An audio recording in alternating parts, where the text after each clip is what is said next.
Yeah. Walter mentioned yesterday at a meeting over in Ridgeview, he said, he reminded me of a meeting we held at a coffee shop in Viewmont probably more than 2 years ago. And it was just two people, or it was about half a dozen of us, just introducing ourselves to each other. We didn't know each other. We came from different backgrounds, diverse backgrounds. But we realized what we had in common. And from that stemmed the petition last year. And then here we are almost a year later to a deadline, but we made it. And we're successful. And we're successful because of everybody here, right, and people across the city, whether, you were able to garner one signature, whether you were able to garner hundreds and hundreds of signatures, Mr. Pope. Like Larry Brewer said, yesterday, every name counted. And that's something to be said. So I'm going to read this brief statement. Billy might have something to add to it, and we'll celebrate a little bit. While not planned for today, it is certainly appropriate that the Catawba County Board of Elections certify the petition for fair representation on the eve of Independence Day. Over the past year, Citizens for Equity in Government worked hard gathering signatures of 2,707 voters. 6% more than required to call for a referendum to restore Hickory City Council elections from the current modified at-large system to a true ward system as it was originally written in the city charter. It is a real step toward improving representative democracy here in Hickory. The petition for fair representation is about a change in the process of electing representatives that will give voters of every ward a strong voice who represents them on city council. In 1967, the Hickory City Council voted to change from a true ward system to the modified at-large or blended city council. This means that each of the 6 wards chooses 2 candidates in primaries, and the 2 candidates then run citywide for a seat on the council to represent the ward.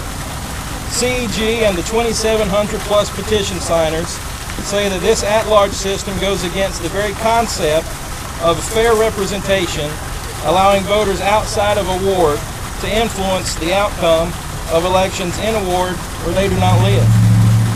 A true ward system promotes fair representation by promoting close ties between ward representatives and constituents, providing immediate service and direct accountability to voters, and eliminating block votes. The pure ward system has been shown to increase citizen participation both in voting and those interested in running for office.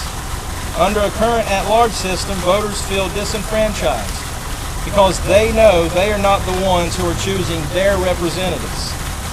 Candidates are forced to fund expensive campaigns, which puts the possibility of running for office out of reach for many citizens. And polls must be open for all 6 wards for every city council race under the current system. Polls in a pure ward system would only be open for half of those wards each election cycle, cutting the cost to the taxpayers roughly by half. Mr. Sudrith? Well, the only thing I have to say is first part is over. First phase is over. The second part of the struggle begins.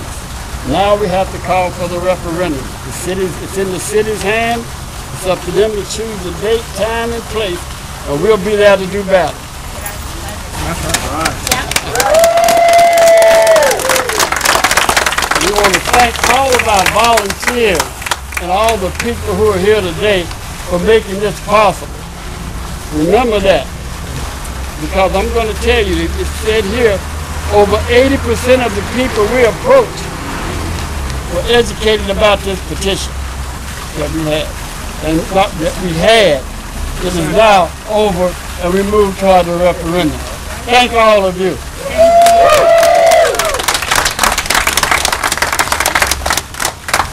So the next issue is mobilization. Yeah, that's right. That's a good. Does anybody have any questions? Any questions? Okay. The next would be mobilization and education. Okay. That's the next But stage. you've been successful so far in the educational process. So the most important thing is to get out the vote Get out to vote. and to reapproach the people who have already signed the petition and make sure that they follow through. That's part of our next press conference. Remember now, we will have another press conference to talk about what Tom just stated.